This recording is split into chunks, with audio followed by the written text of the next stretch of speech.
মাহীয়ে মোৰ কাৰণে কালি কেক এটা বনাইছিলে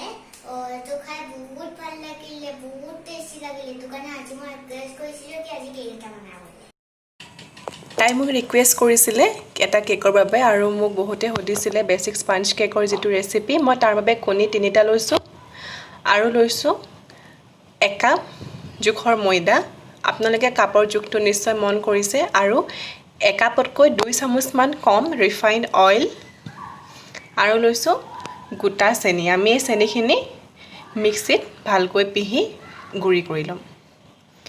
এয়া দেখিছে মেজাৰমেণ্টটো মই আপোনালোকক দেখাই দিছোঁ আৰু এটা নৰ্মেল কেকৰ বাবে আমাক ইমানটো জোখৰে বস্তু লাগিব আৰু মই লৈছোঁ বেকিং পাউডাৰ মই বেকিং সোডা ইউজ নকৰোঁ আপোনালোকে ইচ্ছা কৰিলে সোডা ব্যৱহাৰ কৰিব পাৰিব গতিকে এইখিনিয়ে হৈছে আমাৰ জোখটো এতিয়া মই ইয়াত যিখিনি গোটা চেনি লৈছিলোঁ সেই চেনিখিনি গুড়ি কৰি ল'ম গুড়ি নকৰিলেও কোনো আপত্তি নাই যদি আপোনালোকে গুড়ি কৰে তেন্তে কেকটো বেছি সফট হয় গতিকে মই ধুনীয়াকৈ এইখিনি গুড়ি কৰি লৈছোঁ আৰু এখন চালনীৰ সহায়ত মই যিখিনি পাউডাৰ ইনগ্ৰেডিয়েন্টছ হয় সেইখিনি ভালকৈ চালি ল'ম আপোনালোকে ভালকৈ ভিডিঅ'টো চাই যাব ময়দা আৰু চেনিখিনি মই চালি ল'লোঁ আৰু যিখিনি থাকি গৈছিল গোটা সেইখিনি মই অতৰাই ৰাখিলোঁ এতিয়া মই কণীকেইটা এনেকৈ মিক্সিত মাৰি ল'ম আপোনালোকে কোনটোৰ পিছত কোনটো মই দিছোঁ চাব তেতিয়া আউটপুটটো বেছি ভাল হয় কণীকেইটা মই এনেকৈ মাৰি ল'লোঁ এতিয়া যিখিনি লৈছিলোঁ সেই কণীখিনি মই ইয়াত ভালকৈ মিহলি কৰি দিম মই এখন হেতাৰ সহায়ত ভালকৈ মিহলি কৰি লৈছোঁ এয়া দেখিছে তাৰ পাছত মই ইয়াত 1 টিস্পুন নহয় half teaspoon vanilla essence add কৰিছোঁ আপোনালোকে এইটো একেবাৰে স্কিপ কৰিব পাৰে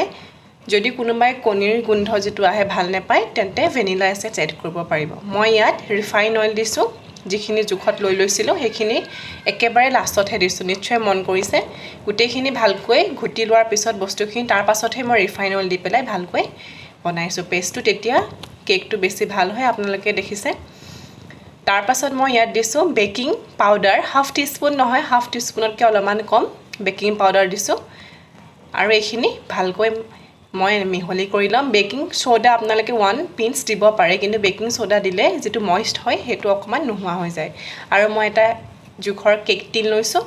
আৰু এখন কাগজ কাটি লৈছোঁ যাতে কেকটো ভালদৰে ওলাই আহে কাগজ নললেও হয় আপোনালোকে অকমান ৰিফাইন অইল ঢালি তাৰ ওপৰত ময়দা অকমান ছটিয়াই ল'ব পাৰিব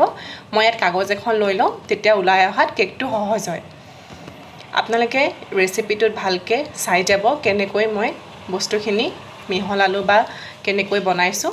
ঠিক এনেদৰে কৰি গলে আপোনালোকৰ কেকৰ আউটপুটটো ভাল হ'ব বহুতৰে কেক কেতিয়াবা বেয়া হৈ যায় গতিকে এটো ভিডিওতে কমপ্লিটলি চাব কেতিয়াও কেক বেয়া নহয় আৰু যিখিনি লৈছিল মই সেইখিনি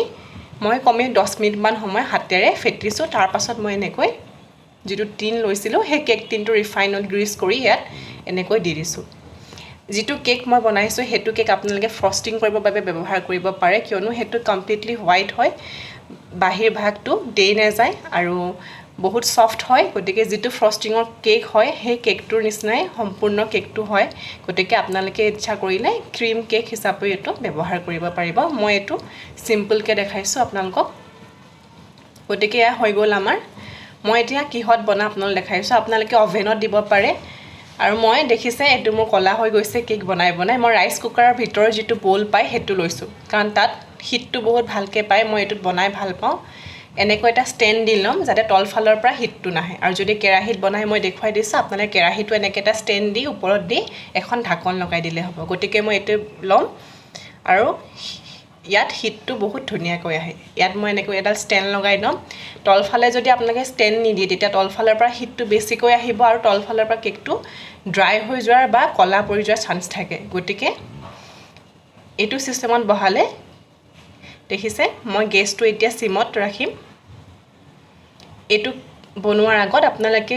যিকোনো বস্তু বাছন লয় কেৰাহী লয় বা প্ৰেছাৰ কুকাৰ লয় বা ওভেন হওক বা যিকোনো বাছনত বনালে প্ৰি হিট কৰি ল'ব মই এটো 15 মিনিট মান সময় আগতীয়াকৈ অলপ গৰম কৰি ৰাখিছো তাৰ পাছত মই গৰম হৈ গৈছে তাৰ পাছত মই এতিয়া যেটো কেক লৈছিলো সেই গুটি বস্তুখিনি ইয়াত ভৰাই দিম আপোনালোকে নিশ্চয় মন কৰিছে মই কেকটো এনেকুৱাকৈ পাতিছোঁ যাতে চাৰিওফালৰ পৰা যিটো হিট হয় উত্তাপটো যাতে সমানে পায় তলফালৰ পৰা সমানে আহিব ওপৰ ফালৰ পৰা সমানে হ'ব তেতিয়া কেকটো ফুলাত সহায় হয় মই 45 to 50 মিনিটছ ৰাখোঁ তাৰপাছত চাওক আউটপুটটো কিমান ধুনীয়া হৈছে কেকটো আৰু আপোনালোকে সিজিলে নে নাই চাবৰ বাবে এনেকৈ এটা টুথপিক ইউজ কৰি চাব যদি টুথপিকডাল ড্ৰাই হৈ ওলাই গম পাব কেকটো সিজিলে কেকটো সিজি গ'ল দেখিছে কিমান ধুনীয়াকৈ ফুলিলে কালাৰটো বিৰাট ধুনীয়া হৈছে এতিয়া মই এডজেছকেইটা কাটি দিছোঁ ছাইডকেইটা আপোনালোকে এখন চুৰিৰ সহায়ত কাটিব আৰু ধুনীয়াকৈ উলিয়াই দিব মই একেবাৰে সৰু কেক বনাইছোঁ এইটো আপোনালোকে ৰাউণ্ড শ্বেপৰ যিটো টিন সেয়াও ল'ব পাৰে যিকোনো শ্বেপ ল'ব পাৰে আৰু যদি আপোনালোকে ডাঙৰ কেক বিচাৰে তেতিয়াহ'লে যিখিনি এমাউণ্ট আছিলে সেইখিনি ডাবল কৰি দিব এয়া দেখিছে কেকটো কিমান ধুনীয়া হ'ল মই এতিয়া কাগজখিলা এৰুৱাই দিম সেয়া চাওক মই কৈছোঁ তলফালৰ পৰাও ধুনীয়াকৈ সিজে আৰু ওপৰ ফালৰ পৰাও সিজে এনেকৈ দিলে মানে এয়া চাওক ধুনীয়া হৈছে কেকটো আপোনালোকে হয়তো ভিডিঅ'টো ধৰিব পাৰিছে এতিয়া মই কেকটো ধুনীয়াকৈ কাটি ল'ম আমাৰ যিটো বেছিক স্পঞ্জ কেক আমি বিহু বা যিকোনো অনুষ্ঠানত বনাবলৈ যিটো ঘৰত বনাওঁ তেনেকুৱা কেকৰ ৰেচিপিহে মই দিছোঁ আপোনালোকে ৰাউণ্ড শ্বেপ লৈ বা স্কুৱেৰ শ্বেপ লৈ মাজত দুভাগ কৰি এইটো কেক ফ্ৰষ্টিঙো কৰিব পাৰিব আৰু ভিডিঅ'ত মই দেখুৱাব চেষ্টা কৰিছোঁ কিমান স্পঞ্জি আৰু ছফ্ট হৈছে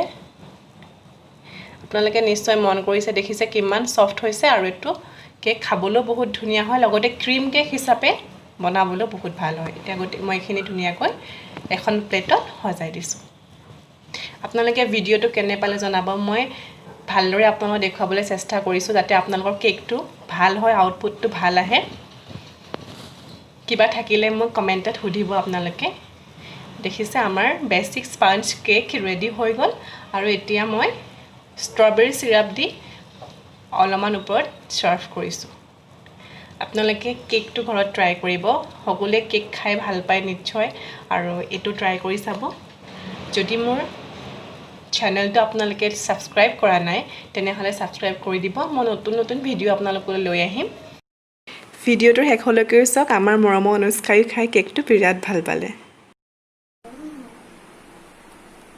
Wow,